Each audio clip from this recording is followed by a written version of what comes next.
Sasha and I were inseparable once. We shared everything, dreams, fears, the last pack of noodles in our student days. He was the one who believed in me when I didn't believe in myself. We made plans, laughed at nonsense, and it seemed like it would always be like this. But everything changed when I became a millionaire. It happened almost by accident. The startup I've been working on for several years suddenly took off.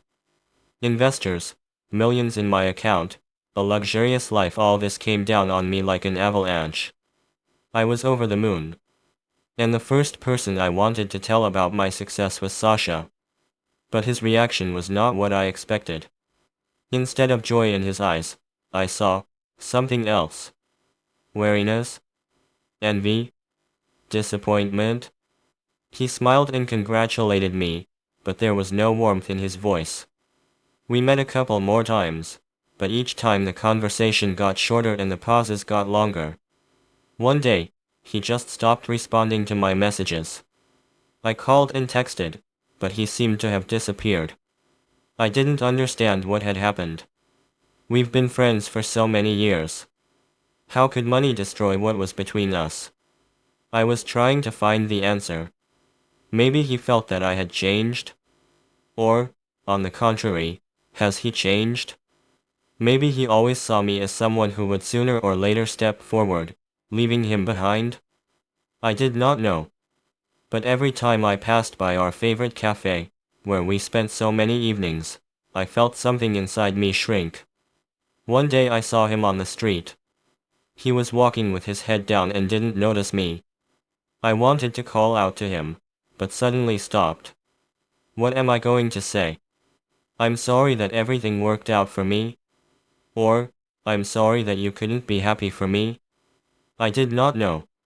And at that moment, I realized that maybe our friendship was doomed from the very beginning. Not because of the money, but because of something more that I still can't understand. Several months have passed since then. I live my life surrounded by people who call themselves my friends.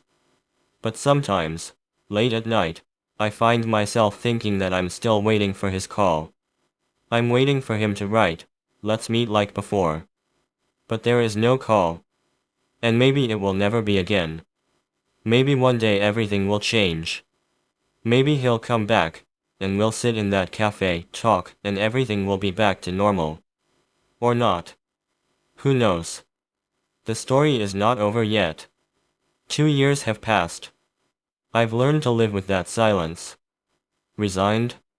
Probably. But sometimes, when I went up to the penthouse of my skyscraper, it seemed to me that the glass walls were shrinking, reminding me how easy it is to lose what I once considered indestructible. One evening, while sorting through old boxes after moving in, I found a photo. Sasha and I are at the prom. Our faces are stained with cream from the cake, hands on each other's shoulders, laughter that could almost be heard through the yellowed paper. On the back is his handwriting, "Someday we will laugh at how it all began." I couldn't stand it. I got in the car and drove to where I knew he could be. The old park by the river, where we once argued about the meaning of life, wrapped in the smoke of a campfire. Sasha was sitting on the same stump, throwing pebbles into the water. He looked older. His posture was tired, but when he turned around, there was something familiar in his eyes, that spark I hadn't seen in years. "You know, I've been thinking," he began, without giving me a chance to say a word. His voice trembled, as if he had rehearsed this phrase 1,000 times. "We still haven't bought the island we were talking about." I froze. When we were 20, we swore that by the time we were 30 we would have our own piece of land somewhere in the ocean. Stupidity, a childish fantasy. But now it sounded like a code, a password to the door that we both locked. The island. I smiled uncertainly. "Do you still believe that we can?" He didn't answer. I got up, put my hands in my pockets, and looked at the sunset turning the river copper-colored. "I sold my share in the workshop," he said suddenly, as if it were important. I decided that it was time to change everything. There was something left unsaid in his words. Maybe he wanted me to offer help, or to admit that he lost something too. I opened my mouth, but he was already walking away without turning around. He stopped at the edge of the alley, took something shiny out of his pocket, and threw it at me. The old key. The one from our first rented apartment, where we spent nights making plans over a cup of instant coffee. Decide, he called over his shoulder. This key is on my desk right now. Next to it is an agreement on the purchase of an island in the Pacific Ocean. Sometimes I pick up the phone and dial his number. And I put it back. And he's still silent. But yesterday, a new photo of him appeared on social media. Sasha stands against the background of an old cafe, and the caption reads, "Sometimes you have to go back to figure out where to go." Maybe it's a sign. Or maybe it was just an accident. Who knows? The island has been bought. The papers are signed. The coordinates are marked on the map, a tiny dot in the middle of the endless ocean. I'm standing on the dock, listening to the waves crashing against the wooden piles, and I'm clutching that very key in my hand.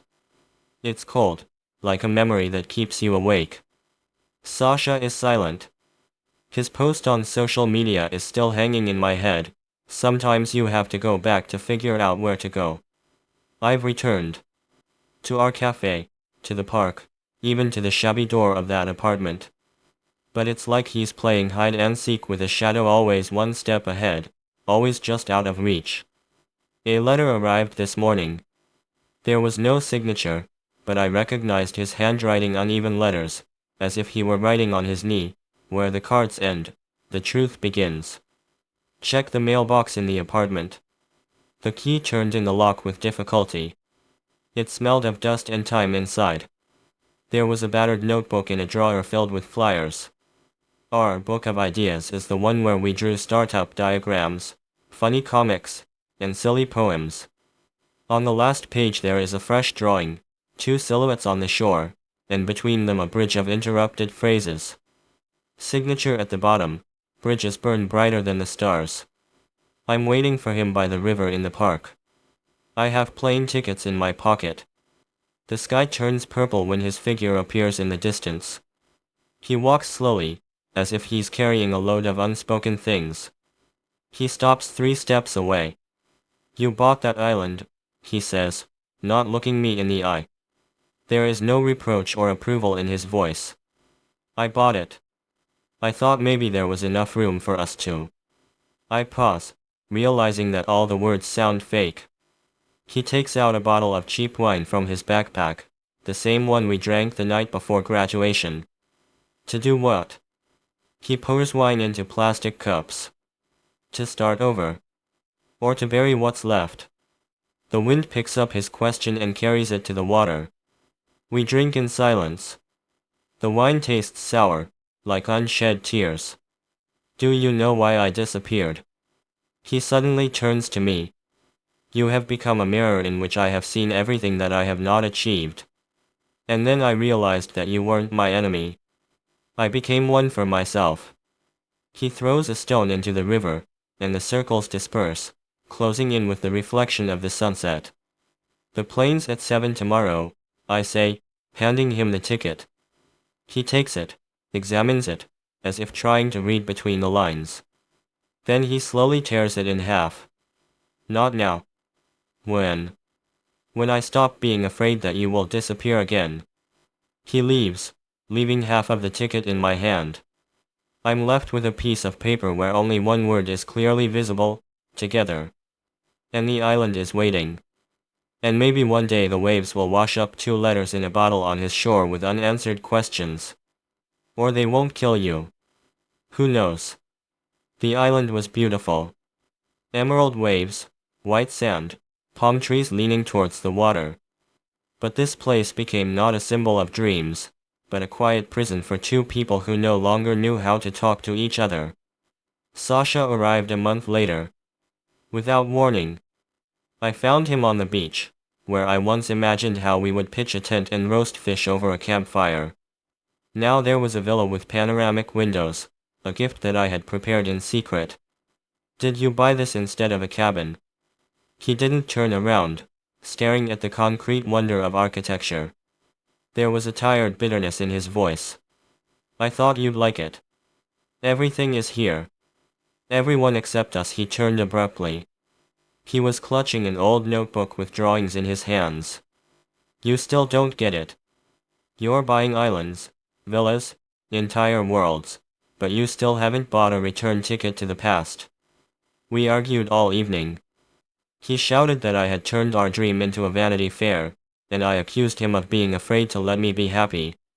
And then he took out that very key, rusty, with peeling paint, and threw it into the fireplace. You wanted me to come back. Here's your key. Take. He only opens locks anyway, not people. The fire consumed the metal, and at that moment I felt something more important than friendship burning down, the belief that we would one day hear each other. At dawn, he packed a backpack. At the pier, looking at the boat that was supposed to take him to the big ship, he said the last thing. You became a millionaire, but you remained a beggar. You don't even have a price for what you've lost. I didn't stop him. When the boat disappeared over the horizon, I found on the sand what he had left on purpose: our laughter, preserved in a glass bottle. The same audio recordings from the prom where we swore to be eternal pirates. He smashed it against a rock, and the fragments mixed with the sand. Now I'm sitting in the villa, listening to the silence that neither money nor ocean waves can fill. There is a burned key and an envelope from Sasha on the table. Inside is a photo of our island, crossed out in red. On the back, I'm sorry that I couldn't become your mirror. But it's better to be a real ghost than a fake friend. Sometimes it seems to me that in the distance, on the edge of the waves, his silhouette flashes. But it's just a trick of the light. Sasha has become for me what he has always been: a shore that cannot be moored. And the island. The island is now just a dot on the map. Without soul coordinates.